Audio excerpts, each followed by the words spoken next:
Здорово, нахалы! Я думаю, легендарная игра MediEvil не нуждается в представлении. История о похождениях скелета, который пытается оправдать статус героя и параллельно уничтожает горы монстров и живых мертвецов, думаю, по-прежнему теплится в ваших сердцах. На ютубе есть огромное количество роликов, посвященных сюжету и геймплею, но мало кто уделял внимание таким составляющим, как саундтрек и саунд-дизайн. Как вы знаете, меня данная тематика всегда интересовала. Я периодически исследую этот вопрос в своих роликах, и мне определенно есть что вам рассказать.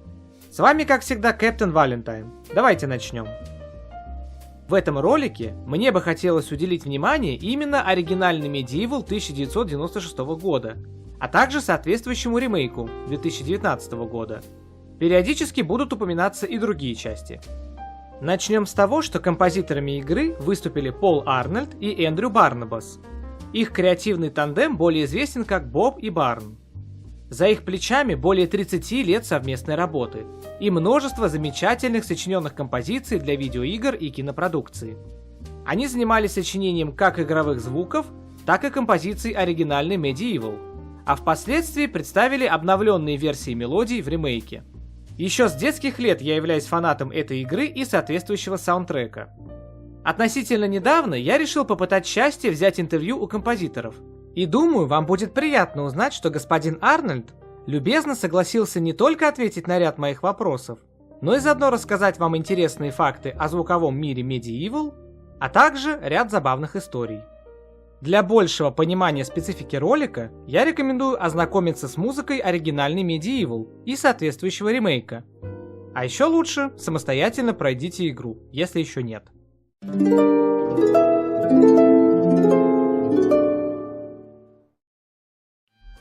Well, of course, it would be remiss of me to not mention the BAFTA win for MediEvil 2. That was huge.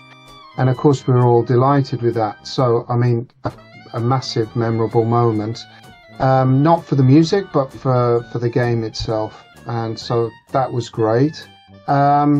I mean, on a personal level, and this kind of answers a few of your questions, actually.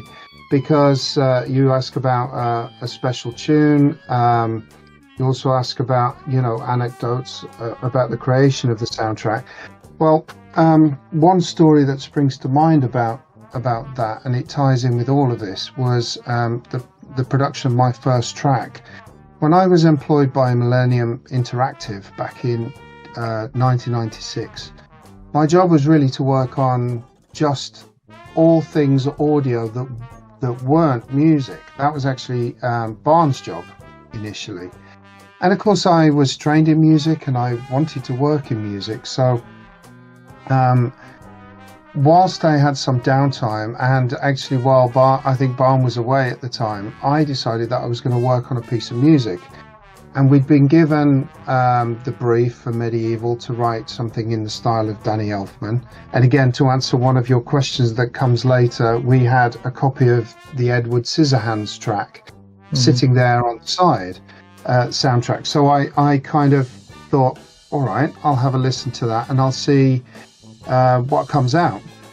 And so I think my approach was, maybe in some sense it was naive, but I was not so well versed in the way game audio was written and what it sounded like, which perhaps in this case was an advantage, because I wasn't indoctrinated into that sound. So I just came at it with a very different attitude of, how can I create something cinematic? How can I emulate what I'm hearing on that CD? And it was really that, as simple as that, as a brief. So I sat and listened to it, and I tried to analyze what it was doing harmonically and melodically and instrumentation wise as well. And then I came up with a piece of music that was a waltz. It was possibly the first time our software had ever been in another time signature other than 4/4. And I produced this waltz. And you'll have to forgive me because I don't know which level it ended up going on, but it went into the game. It's what we called, on one of the soundtrack, we called it Galamia Waltz. And so it's the one that starts with pizzicato strings and clarinets.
anyway, I worked on that piece, and Chris Sorrell, the game designer, loved it. And I feel like it sort of it also fed into what Barn was doing at that point. He'd started writing one or two pieces that were perhaps more game sounding. And I think it also influenced the way he attacked and approached the whole thing. And he too then started doing the same thing as me, analysing other soundtracks, the soundtracks of Danny Elfman, and writing music in that style. So it was a big moment for me because it opened the door for me to start writing music on the game and music on games in general. And it was the first sort of piece of music I'd properly written in that studio. And it sort of was the birth of my partnership with Barn as well. So it sort of led to an awful lot of things. And of course, I didn't know how it would be received. I didn't know if they'd like the track. I didn't know if Barney would be okay with me having done that. You know, I was definitely standing on his toes. That was his job. But he welcomed it with open arms, as did they. And so sort of changed the nature of my job. So we did all the sound design. Actually, I did all the sound design on MediEvil 1. But on top of that, I was also writing the music. Интересный факт. Большинство композиций сочинялись под вдохновением от работ Дэнни Эльфмана, а уже потом команда разработчиков распределяла их по соответствующим уровням. Хотя некоторые, наоборот, создавались с учетом специфики конкретной локации и уровня. Так получилось, к примеру, с композицией из уровня Муравьиной пещеры. Звуковой мир игры изобилует самыми разными эффектами. Удары меча, шелест крыльев летучих мышей, скрипучие ворота, зомби, волшебные лучи, заклинания и прочее. Разумеется, в своей работе композиторам приходилось сталкиваться с различного рода проблемами и ограничениями. And you have to bear in mind this was in the very, very early days of sound on PlayStation. So there was no such thing as middleware. There wasn't really a playback engine of any description. So, you know, they had very, very basic functionality like attach this sound effect to that action. And it really was as simple as that, which meant that the possibility to be creative was not there. Actually, this is also another memorable moment, because I remember Barn and I talked at great length about, you know, we need something. We need some basic control so that if we're using one footstep sound effect, for example, when they play that back, it needs to do some random pitch offset so that it doesn't always sound exactly the same. Because then you end up with a kind of machine gun sound effect, which is not at all very nice on the ear, and especially on something like a footstep where you're walking constantly or running constantly. You don't want that to be too harsh. So we took our ideas to Chris Sorrell, who not only did he create the game, conceive the game, he was practically coding the game as well. He was one of the team of coders, but he was, you know, a very experienced coder. So he was the right guy to go to, because we could discuss with him exactly what we wanted in what we would now describe as a kind of a middleware solution. And boy, did he deliver, because we sort of threw a few ideas at him, and then he gave us way more than anything we'd ever asked for. And I have to say, even by today's standards, that was pretty advanced, because when we were doing MediEvil 2019, Barn and I went out to the US and we hung out with the team that were creating, you know, the sound design, mixing the game, and obviously we had some input on that, and it was actually very helpful, because the middleware that Chris had kind of created for us on MediEvil allowed us to be very creative with some of the sound design. And I can give you an example. The sound for the health fountain was actually one of the sounds of the spirits flying out of the bodies as you kill one of the bad guys. We use that as the basic sound, but we use the middleware to completely transform and modulate the sound so that it sounded completely and utterly different from the source sound itself. This is what middleware allows you to do now, and you can do that kind of thing fairly easily inside Wise, for example. It wasn't something that was common at that time. So for example, we pitch the sound down very much, like maybe 1 or 2 octaves, so that the sound lasts at 2 or 4 times longer than it should have. And then within that, we modulate the sound with a pitch bend, a very fast moving pitch bend, as well as pitching it up generally over time. So the software inside the game engine was actually creating that sound effect, which, as I say, was revolutionary at the time. And so when we explained this to the guys in America, we actually sat with them and recreated in WWise the sound effect of the health fountain in the same way as we'd done originally 20-something years before. And it was great, because that game was really about nostalgia, and we were trying to as faithfully reproduce the original game as possible and fix perhaps some of its weaknesses. Кстати, о недостатках. Еще в первой игре планировалось использовать динамический саундтрек, то есть сделать так, чтобы мелодия изменялась, в зависимости от того, находится ли игрок в относительно спокойной обстановке или сражается с полчищами мертвецов. Разумеется, все снова упиралось в технические ограничения консоли. Тем не менее, в ремейке эта фишка была реализована именно так, как было задумано изначально.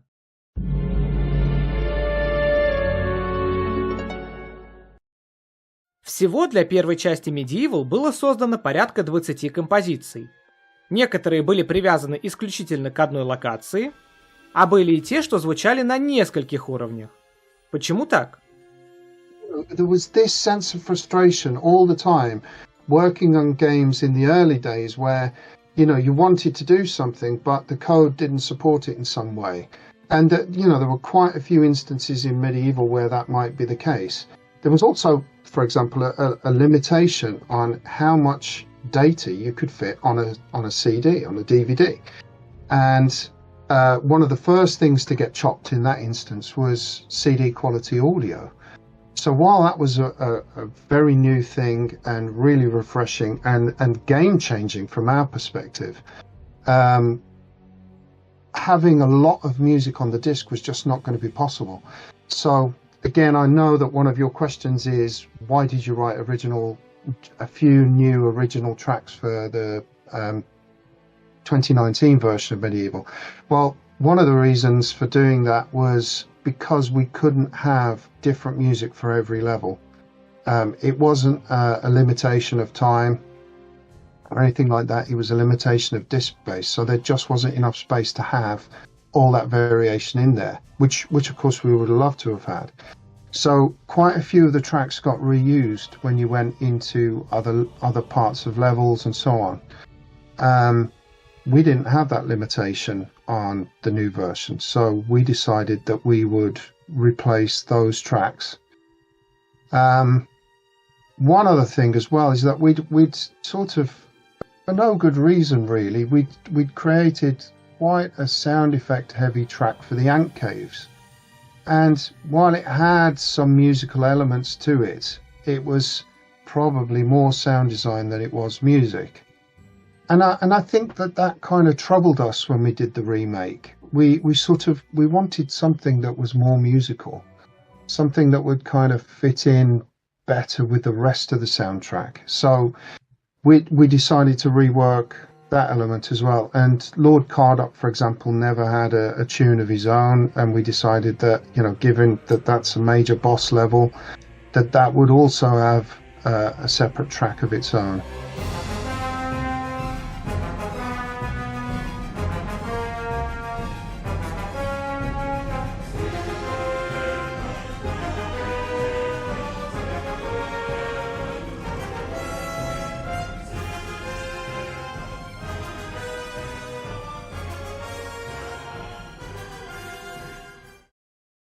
I believe we also had reused the end credits music, and I love that piece. It's one of my favourite medieval pieces, but it was written as a credits track. So reusing it for levels inside the game was not really a great way to go with that. So, we wanted to make sure that each and every level had something original on it. And that's one of the things that we were able to fix. I've always loved the end credits music. We've had some performances of that, where that was actually performed at the Royal Albert Hall a few years ago at a PlayStation in concert. And that was an absolutely amazing moment, like one of the most incredible moments of my life, really, to be sitting there and hearing the Royal Philharmonic Orchestra playing that piece. Wow. And that was a real moment of realization, because, of course, when we wrote these original tracks, there was really no chance that they were ever going to be performed by an orchestra. And that was a pipe dream for us.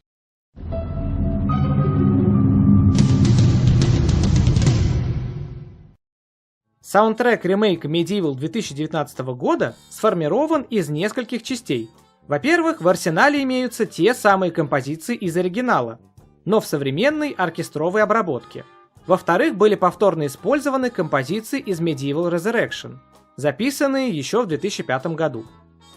И в-третьих, специально для ремейка были записаны уникальные композиции. Не обошлось и без так называемых ремиксов.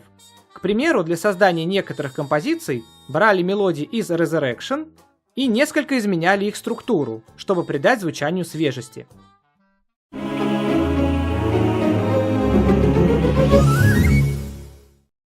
As I haven't actually played the game much myself. It's curious, but I'm not a massive video games player. There are a few games over the years that I've loved to play and played a lot. Guitar Hero was one of them, for example. Time Crisis was another. But actually, Medieval wasn't really the kind of genre of game that I love to play. So as much as I love to write the music for it, it wasn't something that I know that well at all. I mean, I know, for example, of course I had to play through the game originally as I was sound designing it, and I would often sit with Alex Holman, who was working in QA, still works in video games as a designer now, but he was working in QA and he played the game better than anyone I'd seen. I would often sit with him actually and go through the levels and discuss, what's missing sound, what needs sound, and so on. And so I must admit, I did enjoy the time device. I thought that was a very interesting level, certainly from my perspective, of lots of different things and sounds to create. Со звуковыми эффектами также было связано несколько интересных историй. На уровне окрестности сумасшедшего дома игрок должен перемещать волшебные шахматные фигуры, чтобы решить мини-пазл. So another memory, it's probably worth throwing this in there as well, was adding voices and character to some of the objects inside the game. So, for example, the chess pieces. I didn't really know what to do for that. I mean, you can be literal with sound design. You can give footsteps, for example, when they move and things like that. But actually, we wanted to, they had so much personality in the way that they looked. The chess pieces as well. It was kind of, instead of just having that bouncing sound as they went around, and you can add literally the sound of, something wooden hitting something wooden or something concrete, or, sort of more of a comedy boing or a bit of both, or you can give them vocals. And this was the idea of the video editor. It was such a collaborative process working on a video game. That's probably worth stressing that. And, if you're worth your salt, you listen to everybody. And, I was talking with the video editor who worked with us at the time, a guy called Tom Oswald. And I was, scratching my head, and I just hadn't really had a very good idea on how to achieve that. And so I said to him, oh, God, I don't know what to do for this. And he said, why don't you give them voices? Oh, well, that's a great idea, but it's fraught with difficulty because if they make any audible sounds, then that needs to be localized into different languages. And you don't want to have to do that across the board. It's difficult enough to create foreign language versions So you don't want to then have to do that with some sound effects as well. You know, the Queen was actually my housemate. Helen McElhaney did the voice for that, and because I liked her voice, she got such a very English sound to her accent. I got her to come into the studio, just recorded her sort of pretending to be a pompous queen, basically making vocal sounds, but without actually using words.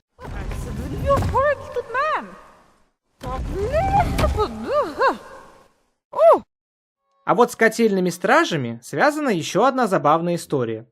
В небольших кат-сценах они произносят несколько реплик, а вот в самой игре их озвучил именно Боб.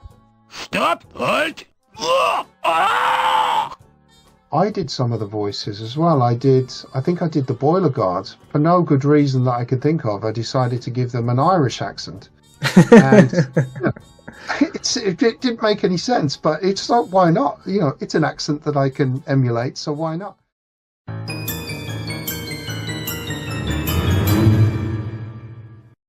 Изначально музыка не писалась конкретно под игровые кат-сцены. Все ограничивалось набором звуковых эффектов.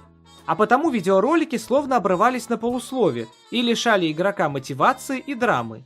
В то время это считалось досадным упущением. Но в ремейке эту ситуацию поправили. Окончание кат-сцен позаимствовали из MediEvil Resurrection. Боб называет это одной из многих маленьких хитростей, к которым пришлось прибегнуть в ремейке. Но при этом на первом плане всегда оставалась приверженность оригинальной игре. Ряд композиций был вырезан из финальной версии игры. Одна из них, к примеру, была дебютной работой Барна.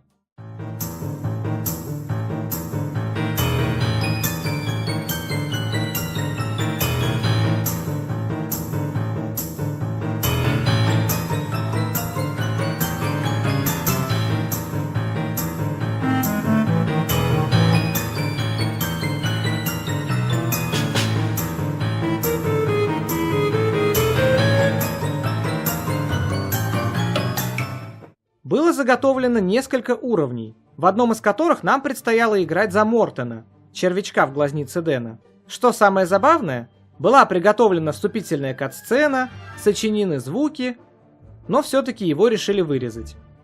В окончательной версии игры появление червячка было минимальным. Из всех сцен с его предполагаемым участием оставили лишь одну. Однако наработки этого уровня не канули в лету, а послужили основой для определенной игровой механики, уже во второй части MediEvil. Еще планировался уровень, в котором предстояло убегать от Бармаглота.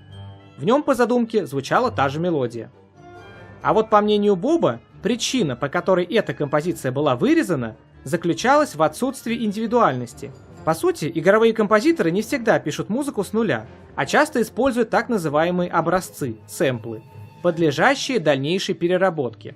И в вырезанных композициях было слишком много подобных элементов, что не позволило придать им оригинальности. У каждого композитора есть свои любимые музыкальные инструменты. У Боба это пианино, труба и гитара. Также он является фанатом рок-музыки и в свободное время играет на своей электрогитаре.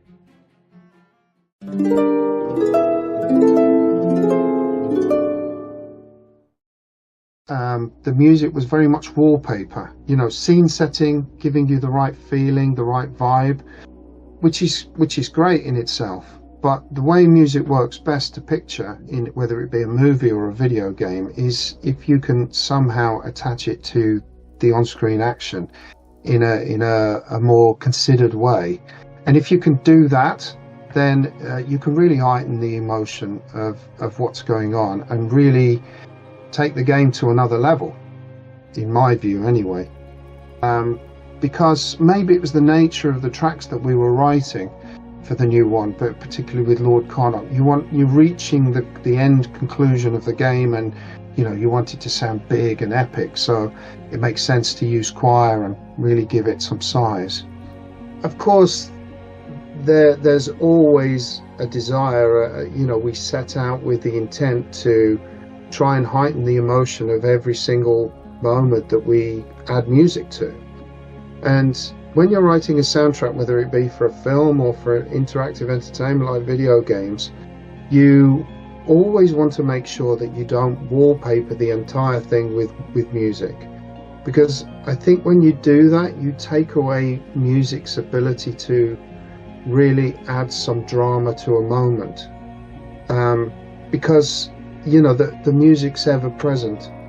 It's one of the things I don't love about Star Wars. Is I love the music, of course. John Williams is an absolute genius, and I love the music that he's written for that genre. Some of the most memorable pieces of music you'll ever hear. But the fact that the music is always there is something that I've never loved. You kind of have to earn the right to bring music in by having some silence before. So I'd say, in terms of secrets, I think this is something we do a lot more of. Of course, the first MediEvil, second MediEvil, Resurrection as well, had practically wallpaper music as well, all the way through, providing commentary, let's say, emotional commentary in the background, giving you a feel and a vibe for a level, but not really punctuating moments in the way that, say, the FMV music does. If you watch those sequences and you see how the music matches what goes on the screen, that for me is the essence of what we try to do, and the reason we exist and love doing what we're doing, is that you can really add so much in the way of drama and emotion to a specific moment. You feel, for example, in the final FMV sequence on MediEvil 2019 and also MediEvil 1 and also Resurrection, you feel that moment when he gets blasted out of the cave and he's caught by the giant bird, and he's carrying him back to the tomb, to the mausoleum. You feel a sense of magic and wonder in that moment, and it's the music that really conveys that. The sound effects help, of course the visuals help, but it's really the music that does that.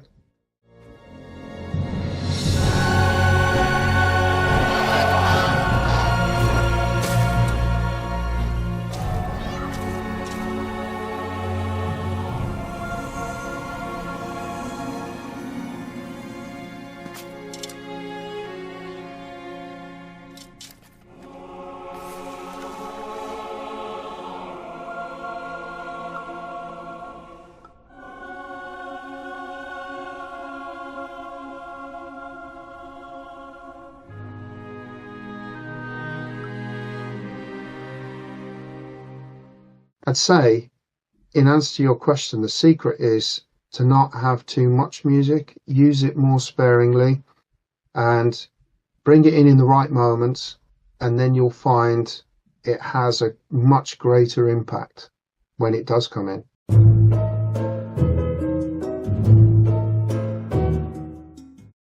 It's an emotional commentary, if you like. That's the way I tend to think of it. We have this phrase, diegetic and non-diegetic. Diegetic meaning that it's actually part of a scene, and sometimes music can be. If there's a band playing on the stage, for example, in the Hall of Heroes, when Dan's in there is a band playing, and so that music is diegetic, part of the scene. But mostly music is non-diegetic. It's not part of the scene. It's like a voiceover. It's providing a kind of an emotional voiceover for the film or the game, and helping you to understand what you should feel in a moment. Because the thing is, we all understand the language of music. You don't need to understand about chords and melody and rhythm and so on. We all understand that sounds happy, that sounds sad, and so on. So we can follow what the music is prompting us to feel. And yes, absolutely, music can massively help that. And I think another way of wording it is, often music is considered to be kind of like an additional character in a movie or in a game. You can think of it like that, like providing some personality, also some intellectual property for the game, something that's unique and individual, and guiding you. So yeah, I think music has a very important part to play, and it's very unusual to hear a film or a game that deliberately doesn't have music. It's a very brave decision to do that. And they're worthwhile experiments, but in the end, the safe bet is always to have music because I think it provides such a valuable role in that emotional commentary. И напоследок немножко мудрости от Боба. So, maybe there is a big number of people that really support a remake of Medieval 2 or a sequel being made. The problem with that is that if, some of those voices are on the odd video here and there on YouTube, and then other voices are on Facebook, and other voices are on Instagram, and other voices are on TikTok, and you don't get a consolidated picture of just how much support there is. And, it becomes diluted because it's hidden here, there, and everywhere. So, some sort of a petition or, I think you've suggested to create a page or something like that where people can join forces, and you build up a critical mass of a decent number of people, and then you're really making something possible. А на этом ролик подходит к концу. Интервью получилось весьма и весьма насыщенным, и я решил, что не совсем целесообразно пытаться уместить его в одно видео. Расширенную версию я в дальнейшем обязательно загружу на Boosty. Большое спасибо вам, дорогие зрители, за проявленный интерес, а замечательному Полу Арнольду за уделенное время. Спасибо творческому дуэту Bob&Barn за лучшую музыку нашего детства. И не только детства. А с вами, как всегда, был Кэптен Валентайн. До новых музыкальных встреч!